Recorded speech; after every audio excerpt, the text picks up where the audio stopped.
One other thing that has often been mentioned but is very important to you is the look, and I totally agree, because people say don't judge a book by its cover, but I think if the cover is shite, then how can it be good inside? Right. So Yeah. why? When did you find out that the look and design is very important? I learned something later on in life when you start to have different companies, or I would hire people, things I was working on. You audition people and hire people. And I always would think of myself like, I didn't really prejudge people. I wasn't that judgmental. But you start to see, like, you can tell by someone, like sometimes people say that you can tell a lot by a person's shoes or something like that.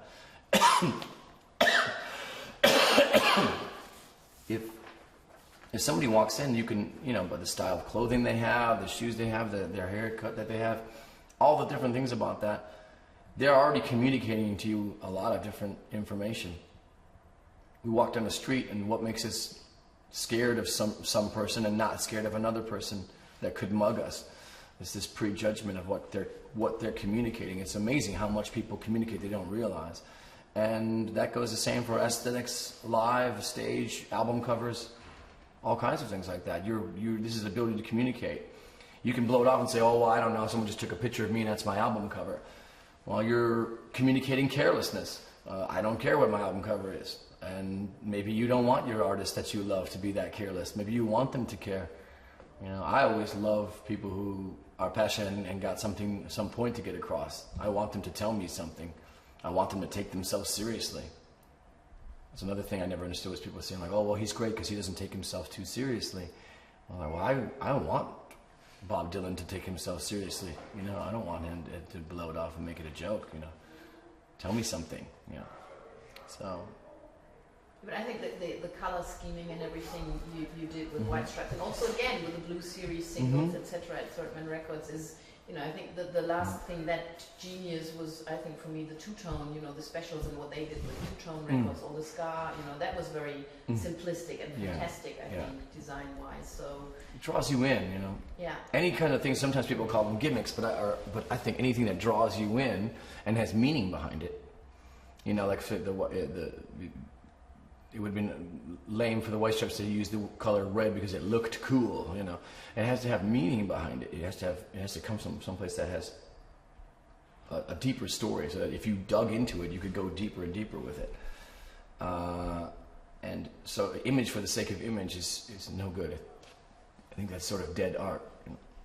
But if it has meaning from the get-go, things will make themselves. Like what we're doing now has a lot of just these icy blues and pale blues of the stage production that we have, and the artwork for the album, and those came from a pale blue guitar that I had used in an old public school amplifier I was using during the recording. Those blues in there exemplified, and from the music of the blues too, to get really literal about it, those exemplify themselves throughout all of that. And if people want to dig deeper into those colors, they can, instead of it just being something else. They put a purple light on me because it looked cool. I don't know, it doesn't have any meaning to it at all, just purple. It'd be better if it had meant something, I think. Is maintaining a certain distance and keeping things secret also, an idea of, sort of dealing with maintaining some sort of, Well, a lot of people, it's a very sexy thing as well. Again, we come back to that. Yeah. Well,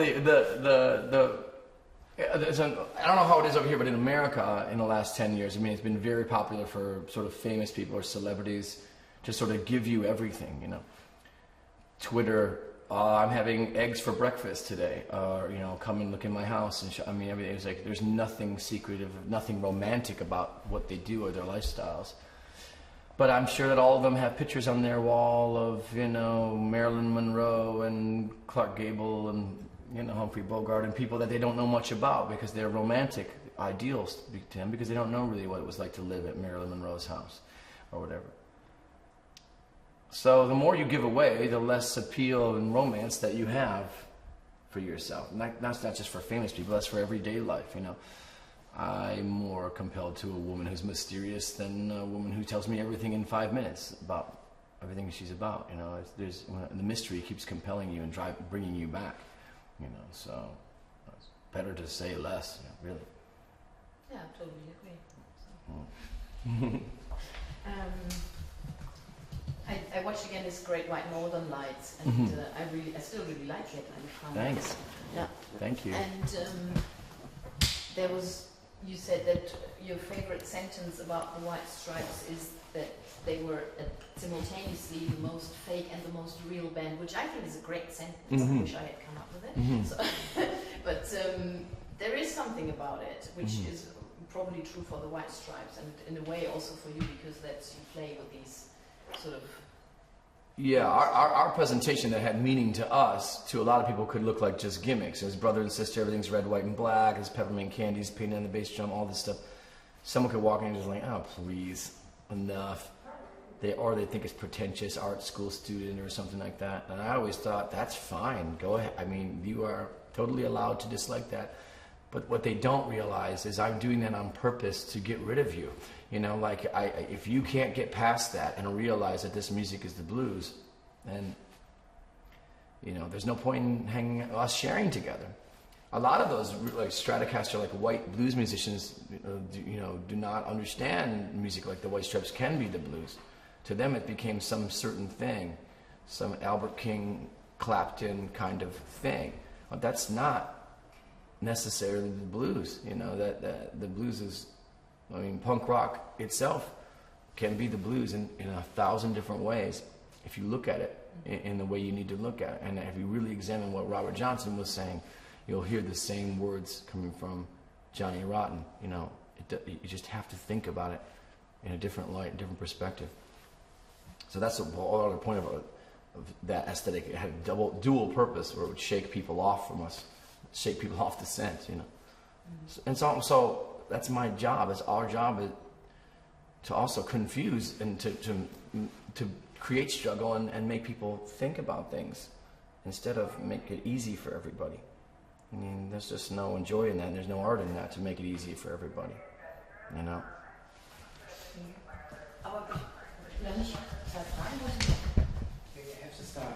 Sound check. Sure. Yeah, go ahead. Yeah. Let's see. Yeah. Because I have to. What you just said. It's a bit confusing. Yeah. Do you know that we have these European championships and all this, you know, what Seven Nation Army did, and that's the only song they sing. Yeah. I guess you know it's long gone and you're over with it, but how difficult is it to let go? I mean, that's one part of. I find it weird that, you know, a song of you has been taken over by these people in the soccer stadium. You know, I just find it's totally. Everybody does. Everyone finds it strange. Yeah. I find it strange. I love it. I love it. What you asked, is it difficult to let go? It's not. It's very easy for me to let go, and that's exactly what I want to do with a song: is let it go and give it away. The best thing about writing a song and releasing an album is basically you're kind of waving goodbye to your kids. I mean, they leave and you don't get to see them again. They're not yours ever again. But that's why you do what you do. I don't write music and just keep it to myself and don't let anybody hear it, and then when I die they find all this music. No, I'm putting it out to share with other people and hoping somebody might like it. I hope somebody might want to sing that song at a birthday party or at a wedding or to their friend over the phone. And the fact that people in a stadium would chant, not lyrics, but a melody. A melody. That's ridiculous. I mean, it's amazing. That's folk music. And as a songwriter, I mean, that's the biggest compliment you can ever give a songwriter. So I'm very happy about it. Weird. I find it weird too. I would never have put money on that. I would never have bet that was going to happen. So I have to ask you, of course, about tonight. Who's going to play? Can you tell me already? Yeah, well, I decide at breakfast, every day. So today the boys are playing tonight. So, but don't tell anybody. Well, I mean, that's another thing. That's probably one part of the challenge. Yeah, but that's okay now. Yeah, so, sure. Part of the challenge that you give yourself. Or why did you decide to do it? I mean, to take two whole bands on tour. To really force myself to work harder and to think about things in a different way and to shake things up. I mean, it's not easy to do that way. It's very difficult to go on tour like that. And also, musicians have never played on stage with no set list. And we don't have a set list in either band. We play different versions of the same songs.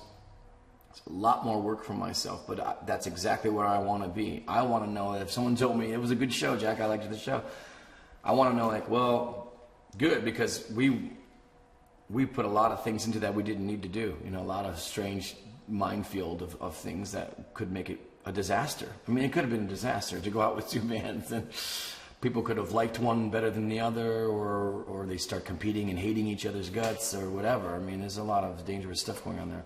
But it's better for me to live in that environment than to live in a safe environment where I just pick 5 nice people to stand behind me and play it perfectly like the album. That's just kind of too easy, and I don't think that's my job, you know.